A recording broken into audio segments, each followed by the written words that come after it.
Bonjour à toutes et toutes et bienvenue sur notre webinaire IPSAI portant sur le crédit d'impôt recherche. Avant de commencer, je souhaitais vous rappeler qu'il est possible de poser des questions pendant le webinaire. Donc, dans l'onglet questions, il suffit de dérouler le ruban et je vous y répondrai alors à la fin de la présentation. Donc, concernant ce webinaire intitulé Tout savoir pour financer votre crédit d'impôt recherche 2020, je vais commencer par me présenter.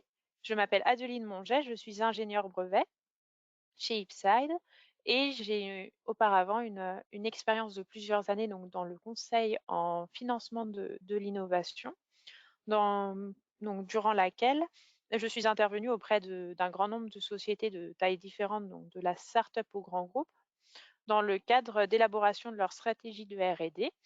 Et je suis notamment intervenue sur tout ce qui était aspect lié au crédit d'impôt recherche, donc de la phase de structuration, de stratégie, de chiffrage, de mise en place des justificatifs et aussi d'assistance en contrôle fiscal.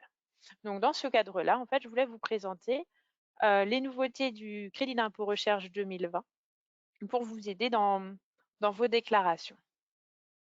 Donc tout d'abord, la présentation va s'articuler en 4 points. Donc dans l'introduction, nous allons rappeler un petit peu les grands principes fondamentaux du crédit d'impôt recherche. Dans la deuxième partie, on va voir comment faire pour que le crédit d'impôt recherche devienne un levier pour votre financement R&D. Dans la troisième partie, nous allons parler des nouveautés pour le CIR 2020. Et enfin, nous allons conclure. Donc, les grands fondamentaux du crédit d'impôt recherche, qu'est-ce qu'il faut savoir? Il faut savoir que ce crédit d'impôt est pour les sociétés françaises qui sont soumises à l'impôt sur les sociétés et qui effectuent des travaux de R&D. La délimitation des activités de R&D sera définie dans la suite de la présentation.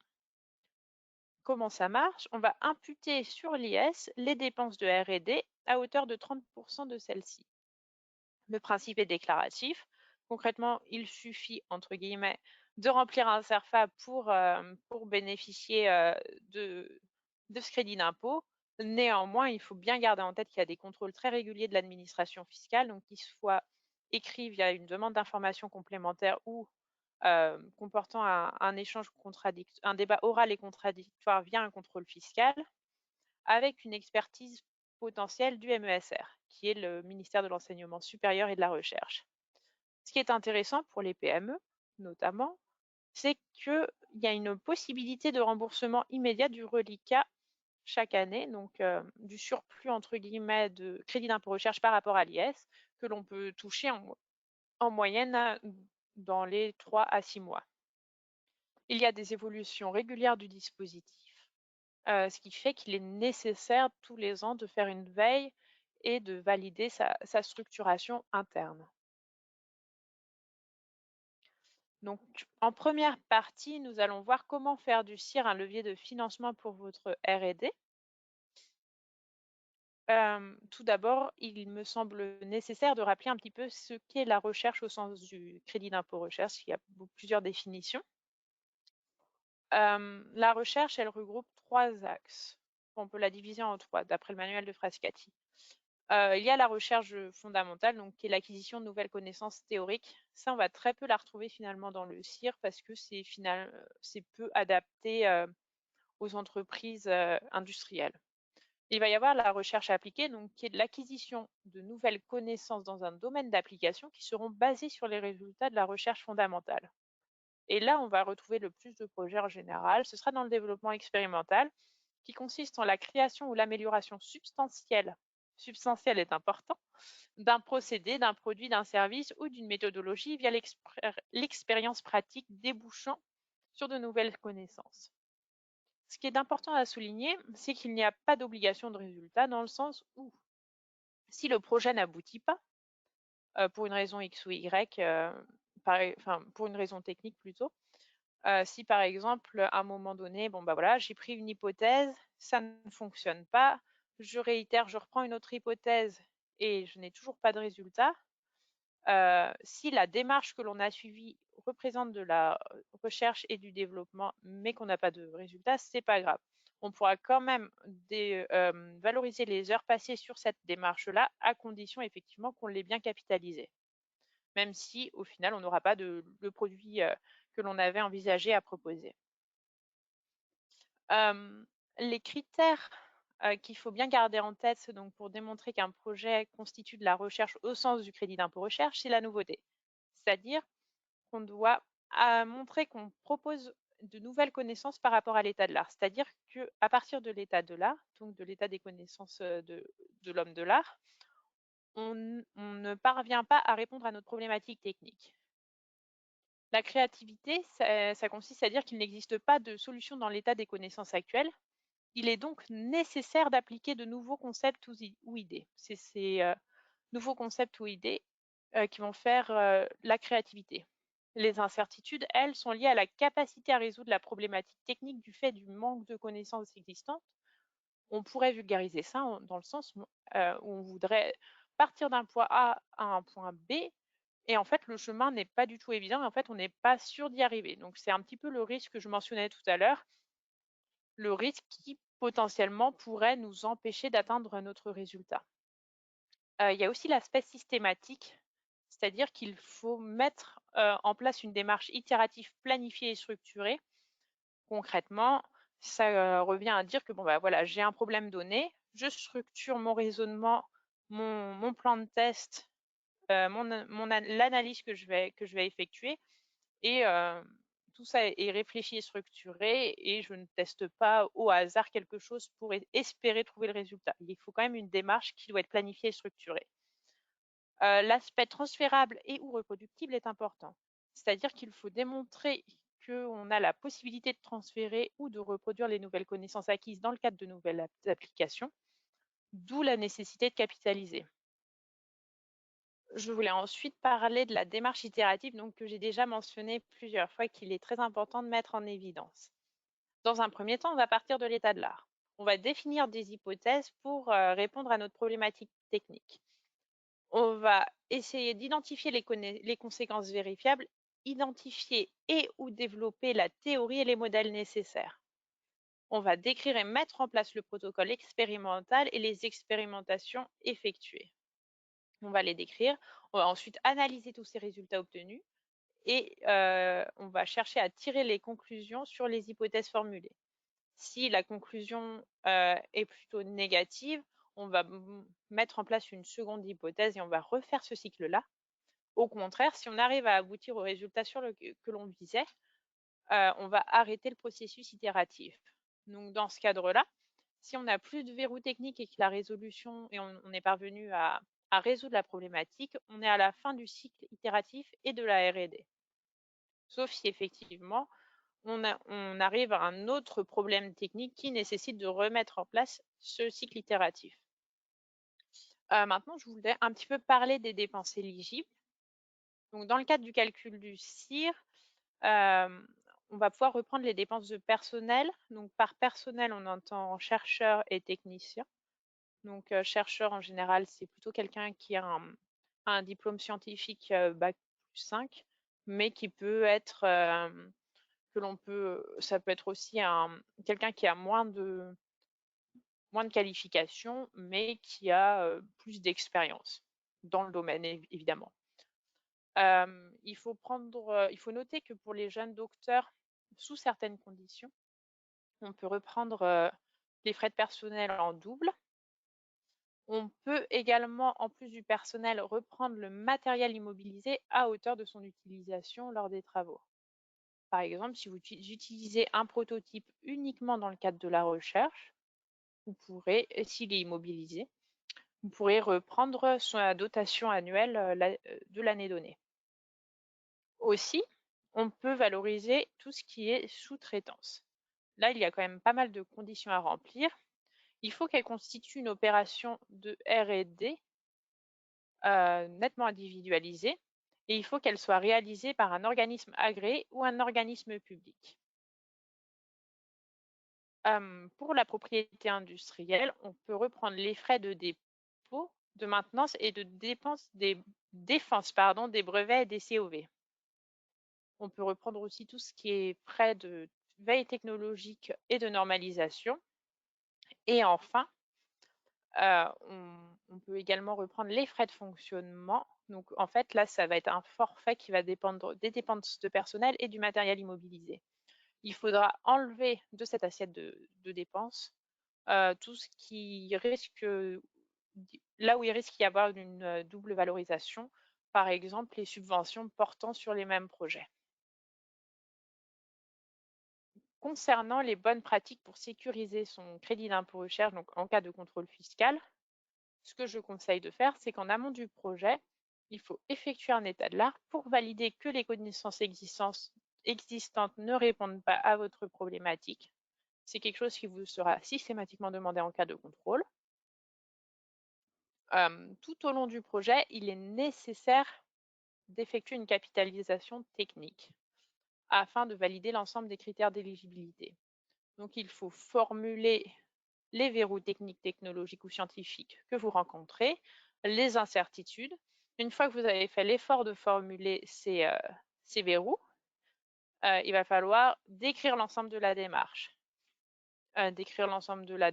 Les itérations, bien mettre en évidence le cycle itératif que j'ai mentionné tout à l'heure, et aussi mettre en avant les résultats et les analyses que vous avez fait de ces projets. Chaque année, il faudra rédiger un rapport et bien mettre en avant l'apport de connaissances que ces travaux vous ont apporté par rapport à l'état de l'art. C'est un critère qui est très important et très regardé par l'administration. Et aussi, concernant, ça va être des bonnes pratiques un peu plus générales, concernant les frais de personnel, il va être très important de produire des justificatifs sur le nombre d'heures que vous allez déclarer pour chaque personne et pour chaque projet. Donc pour cela, il va vous falloir mettre en place des outils de traçabilité adaptés, donc notamment un système de pointage, mais aussi de la documentation interne sur votre projet, de la documentation technique. Ça, c'est des choses qu'il va falloir mettre en place tous les ans.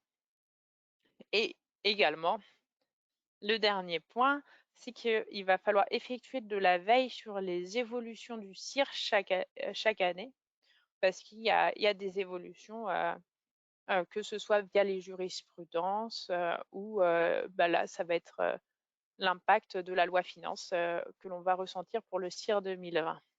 Donc, on en revient à ces nouveautés-là. Donc, tout d'abord, pour les frais de fonctionnement, pour celles et ceux qui connaissent un petit peu le crédit d'impôt recherche, ils remarquent que ce forfait change un petit peu parce qu'avant, on était à 50% des frais de personnel et 75% des frais de matériel. Et là, on passe à 43%. Il faut noter que pour les jeunes docteurs, on est toujours à 200%. Là-dessus, ça n'a pas changé. Mais pour les autres personnels, on passe à 43%. Pour la sous-traitance, ça va être un point assez important.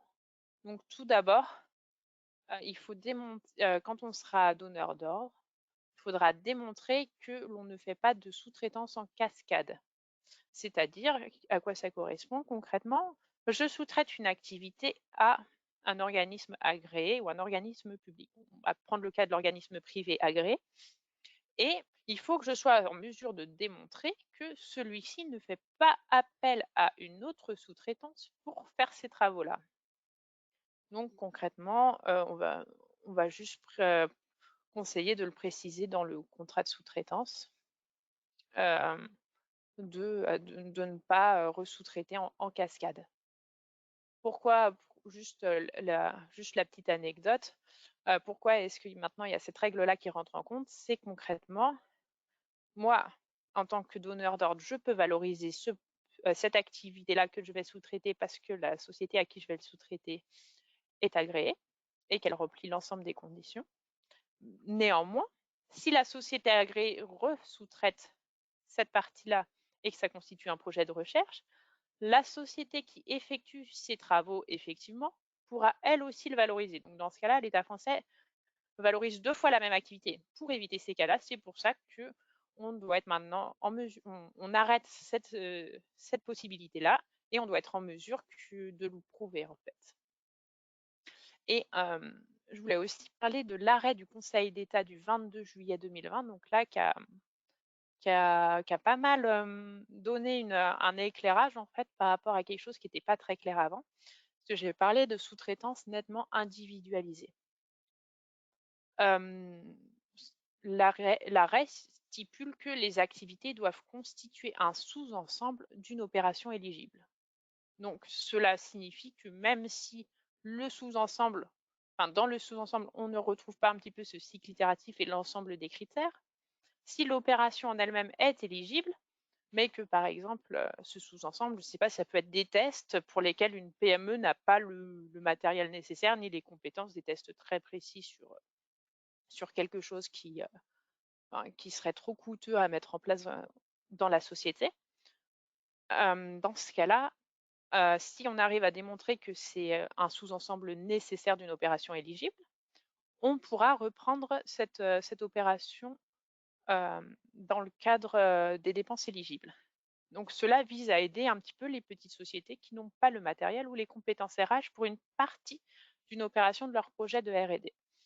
Néanmoins, il faut quand même garder en tête qu'il est nécessaire de documenter toutes ces opérations sous-traitées et de bien capitaliser au travers de la facture et du contrat, de bien les individualiser et, et les, les décrire.